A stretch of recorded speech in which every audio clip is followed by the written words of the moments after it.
একটা ছিল রুহের জগৎ। রুহের জগতে আমরা সবাই ছিলাম। রুহের জগতে যার সাথে যার বন্ধুত্ব ভালোবাসা গভীর ছিল, দুনিয়াতে তার সাথে তার ভালোবাসা বেশি। এটা হয়তো জানেন না, জানতেন হাদিসটা? রুহের জগতে যদি কখনো আপনার সাথে আমার দেখা হয়ে থাকে, দুনিয়াতে আপনার সাথে আমার দেখা হবে ইনশাআল্লাহ। রুহের জগতে যদি আপনার আমার মধ্যে ঘনিষ্ঠ ভালোবাসা থেকে থাকে, এখানেও ভালোবাসা হয়ে যাবে ইনশাআল্লাহ। এটা বলে আমি আবার তোমাদের বয়ফ্রেন্ড গার্লফ্রেন্ড ভালোবাসা বুঝাই নাই, ওই ভালোবাসার কথা বলি নাই। আবার রুহের জগতে বিদ্বেষ, এখানেও দেখবেন বিদ্বেষ। ওটা একটা জগৎ ছিল যেখানে আল্লাহ পাক সমস্ত আদম সন্তানকে সৃষ্টি করে তাদের রুহটাকে রেখেছিলেন এবং ওয়াদা নিয়েছেন। কি ওয়াদা? আল্লাহ পাক বলেছিলেন আলাস্তু বিরব্বিকুম, সূরা আরাফের 182 নম্বর আয়াত পড়ে দেখবেন, 182 নম্বর আয়াত। আল্লাহ পাক বলেছিলেন যে আমি ওয়াদা নিয়েছিলাম, আলাস্তু বিরব্বিকুম, আমি কি তোমাদের রব নই? আমরা সবাই বলেছিলাম বেলা ইয়া রব্বি, অবশ্যই আপনি আমাদের রব। দুনিয়াতে এসে আমরা ভুলে গেছি। এই ভুলে যাওয়াটা মনে করায় দেওয়ার জন্যই আল্লাহ পাক আসমানি কিতাব নাজিল করেন, নবী রাসূল পাঠান, আমাদের কান পর্যন্ত ইসলামের দাওয়াত পৌঁছে দেন, যাতে আমরা মনে করতে পারি। এবার আসেন রুহের জগতের পর আসলাম এই যে দুনিয়ার জগৎ, দারুদ দুনিয়া। দুনিয়ার মধ্যে আছি হয়তো 50, 60, 70, 100 বছর হাইয়েস্ট। এরপর যাবে দারুল বারজাখ, বারজাখের জগৎ। পাপী ব্যক্তি হলে জাহান্নামের দরজা খুলে দেওয়া হবে আর জাহান্নামের সে আযাব ভোগ করতে থাকবে, এবং পুণ্যবান ব্যক্তি হলে জান্নাতের দরজা খুলে দেওয়া হবে এবং এর নাজ নেয়ামত সে ভোগ করতে থাকবে। তখন তাকে বলা হবে এটা জান্নাতের সেই জায়গা যেখানে তুমি থাকবে। এটা দেখার সাথে সাথে, শোনার সাথে সাথে তার যে খুশি উৎফুল্লতা আরও অনেক বেড়ে যাবে। এবং সে কী করবে জানেন? সে পৃথিবীতে ফিরে আসতে চাইবে। সে বলবে আমাকে আমার পরিবারবর্গকে জানাতে দেন, আমাকে আমার পরিবারবর্গকে জানাতে দেন যে আমি ভালো আছি। তখন ফেরেশতারা তাকে বলবেন যে এটা সম্ভব না, তোমার এবং তাদের মাঝে দারুল বারজাখ আছে, তুমি এটা ভেদ করে যেতে পারবে না। তখন তার আত্মাটাকে ইল্লিনে দেওয়া হবে, একটা সবুজ পাখির আকৃতিতে জান্নাতে ঘুরে বেড়াবে ইনশাআল্লাহ। আর যদি জাহান্নামী হয় তাহলে যে বললাম দরজা খুলে যাবে, জাহান্নামের মর্মান্তিক আযাব তার দিকে আসতে থাকবে। কবর সংকুচিত হয়ে আসবে এমনভাবে যাতে তার বাম পাজর ডান পাজরের ভিতরে এইভাবে ঢুকে যাবে, নাউযুবিল্লাহ। এবং এই আযাব চলতে থাকবে ইলা ইয়াউমি ইউবআসুন, পুনরুত্থানের দিন পর্যন্ত। এখন এই যে হাদিসটা আপনারা শুনলেন, এই হাদিসটা ব্যক্তিকেন্দ্রিক নয় কি? এখানে 3টা বিষয় আপনাকে ফোকাস করতে হবে আমাদেরকে। 1, তাওহীদ, আল্লাহ পাকের তাওহীদ। 2, রিসালাত, রাসূলুল্লাহ সাল্লাল্লাহু আলাইহি ওয়াসাল্লামের রিসালাত, এবং আখিরাত, পরকাল। এই 3টা বিষয় খুব স্বল্প কথায় বলছি। দেখুন, তাওহীদ কি? আল্লাহ পাকের একত্ববাদ। এক আল্লাহকে আপনি সৃষ্টিকর্তা মানবেন, রিজিক দাতা মানবেন, পালনকর্তা মানবেন, সন্তান দাতা, ভালো মন্দের মালিক, সমস্ত কিছুর মালিক কে? আল্লাহ।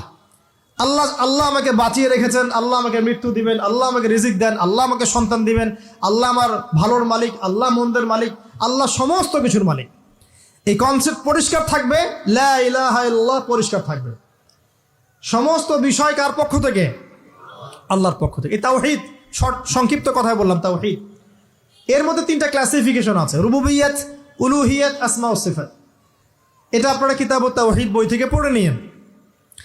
সংক্ষেপে বলে দেই, রুবুবিয়্যাত আল্লাহ পাকের সমস্ত বিষয়গুলো তার দিকে সম্বন্ধ করা, সৃষ্টিকর্তা, পালনকর্তা, রিজিক দাতা সবকে আল্লাহ। উলুহিয়্যাত কি? দুনিয়াতে এসেছি আল্লাহ পাকেরই দাসত্ব করতে হবে, অন্য কারো দাসত্ব চলবে না, তাওহীদ উলুহিয়্যাত। আসমা ও সিফাত কি? আসমা সিফাত মানে হচ্ছে আল্লাহ পাকের নাম গুণাবলীগুলো আছে, আল্লাহ পাক রহমান, আল্লাহ পাক রহিম, আল্লাহ পাক রাজ্জাক, হ্যাঁ, আল্লাহ পাক গফুর, আল্লাহ পাক শদীদুল ইকাব, সমস্ত গুণাবলী কার? আল্লাহ। এই হলো আসমা ও সিফাত। আল্লাহ পাক যেমন, আল্লাহ পাক তেমন, আল্লাহ পাক নিজের মতো, কারোর সাথে তুলনীয় নন। হুয়াল্লাহু আহাদ, একক, আল্লাহুস সামাদ, তিনি অমুখাপেক্ষী, লাম ইয়ালিদ ওয়া লাম ইউলাদ, তিনি জন্ম দেননি, জন্মিতও নন, ওয়া লাম ইয়াকুল লাহু কুফুয়ান আহাদ, তার সমতুল্য আর কিছুই নাই। আল্লাহ থেকে সবকিছু হয়, এটাই হলো তাওহীদ। এখন এর অপোজিশন কি? শিরক। তাওহীদের বিরুদ্ধে গেলে কি হয়ে যাবে? শিরক। কেউ যদি মনে করে যে আল্লাহ ছাড়া কেউ আমাকে জীবন দিতে পারে, আল্লাহ ছাড়া কেউ আমাকে মারতে পারে, আল্লাহ ছাড়া কেউ আমাকে রিজিক দিতে পারে, অথবা আল্লাহ ছাড়া কেউ সন্তান দিতে পারে, আল্লাহ ছাড়া অন্য কারো কাছে কেউ যদি দোয়া করে, আল্লাহ ছাড়া অন্য কারো জন্য নজর মানত করে, আল্লাহ ছাড়া অন্য কারো নামে কসম খায়, আল্লাহর হালালকে হারাম করে দেয়, আল্লাহর হারামকে হালাল করে নেয়, ঠিক আছে, আল্লাহ থেকে শুভ অশুভ আসে না, শুভ আল্লাহর পক্ষ থেকে আসে, অশুভ শয়তানের পক্ষ থেকে আসে। এমনও যদি কেউ মনে করে, শুভ অশুভ দুটোই আল্লাহর পক্ষ থেকে আসে, কিন্তু কেউ যদি মনে করে না শুভগুলো আল্লাহর পক্ষ থেকে, অশুভগুলো শয়তানের পক্ষ থেকে, এমনও যদি মনে করে, শিরক হয়ে যাবে। মুসলিমরা চলাফেরায় শিরক করছে। এখন মুসলিমরা আল্লাহ ছাড়া অন্য কারো কাছে চাচ্ছে। মুসলিমরা অনেকে কবরে সেজদা করছে। মুসলিমরা অনেকেই মৃত মানুষের কাছে দোয়া করছে। হাতে বালা পরে আছেন, খোলেন না। কেন খোলেন না? ভয়ে যদি আপনার ক্ষতি হয়, শিরক। মুসলিমরা দেখবেন আগুনের সামনে মাথা নত করছে। মুসলিমরা এখন মেডিটেশন করে, ধ্যান করে। মুসলিমরা জিনকে তাবে করতেছে। অনেক সময় দেখা যায় মুসলিমরা জাদু করতেছে, জাদুবিদ্যা, কুফুরি কালাম করছে না? করছে। সবই শিরক, সবই শিরক। মুসলিমরা দেখবেন আল্লাহর হালাল যেগুলো আছে এগুলোকে হারাম করে ফেলছে। আবার অনেক সময় আল্লাহর হারামগুলোকে হালাল করে নিচ্ছে। সুদ কি ভাই? এখানে ফরজ, হালাল করে নেওয়া হয়েছে। মদ কি? তোমাদের কাছে তো ওয়াজিব, না খাইলে ঘুম হয় না।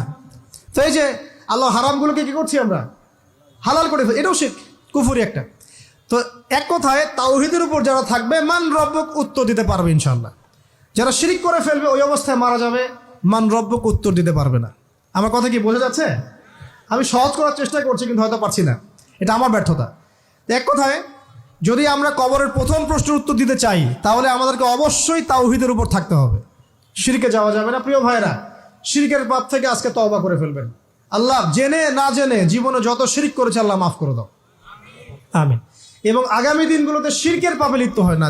প্রিয় ভাইরা, যদি আপনার আমল নামায় আসমান জমিন সমানও পাপ থাকে, শিরকের পাপটুকু না থাকে, আল্লাহ পাক আপনার পুরো পাপ মাফ করতে পারবেন ইনশাআল্লাহ। যে আমাদের এক কথায় নবী সাল্লাল্লাহু আলাইহি ওয়াসাল্লামের সুন্নাহটা মেনে চলা, আমলের ক্ষেত্রেও একইভাবে আপনার অর্থনৈতিক জীবনেও, নামাজ রোজা হজ জাকাত আপনার পারফেক্ট। এবার আপনি এসেছেন অর্থনীতির ক্ষেত্রে, এসে মাশাআল্লাহ দাড়ি টুপি জুব্বা নিয়ে মাপে কম দিচ্ছেন, চলবে? দাড়ি টুপি জুব্বা আছে, মানুষকে ঠকাচ্ছেন, মজুত করছেন, সিন্ডিকেট করছেন, অনেক সময় সরকারকে বিব্রত করে ফেলছেন, মাল মজুত করছেন, দাম বেড়ে যাচ্ছে, বিব্রত হচ্ছে সরকার। হবে? দাড়ি টুপি পাগড়ি জুব্বা পরে, ভিতরটা আগে। ইমান ভিতরে না থাকলে দাড়ি টুপি দিয়ে লাভ আছে?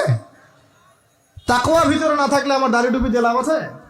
মুহসিন হতে হবে। সো ইকোনমিক সেকশনে গিয়েও নবীর আদর্শ ভুলে যাওয়া যাবে না, সেখানেও তার আদর্শ মেনে চলতে হবে। এভাবেই সমাজ জীবন পরিবার সর্বক্ষেত্রেই নবীর সুন্নাহ মেনে চললে পরে ওই ব্যক্তিকে উত্তর দেওয়া যাবে ইনশাআল্লাহ, তিনি আমাদের নবী মুহাম্মদ রাসূলুল্লাহ সাল্লাল্লাহু আলাইহি ওয়াসাল্লাম। সর্বশেষ গিয়ে বলা হবে কিভাবে জানলে? তখন উত্তর কি দিবে মুমিন? আমি আল্লাহর কিতাব পড়েছি, ঈমান এনেছি, এরপরে আমি সত্যায়ন করেছি। তার মানে পড়াশোনা করতে হবে না ভাই? আল্লাহর কিতাব পড়তে হবে না? কারা কারা আল্লাহর কিতাব পড়তে জানেন হাত তোলেন। আলহামদুলিল্লাহ। আগামী রমাজান আসার আগেই পুরো কোরআন এক খতম করবেন, পারা যাবে ইনশাআল্লাহ। এবং প্রত্যেক দিন আমাকে ওয়াদা করেন, প্রত্যেক দিন এক পারা করে কোরআন তেলাওয়াত করব, পারবেন ইনশাআল্লাহ? না বলেন পারবো ইনশাআল্লাহ? পারবো ইনশাআল্লাহ। আল্লাহ পাক তৌফিক দান করুন, আমিন।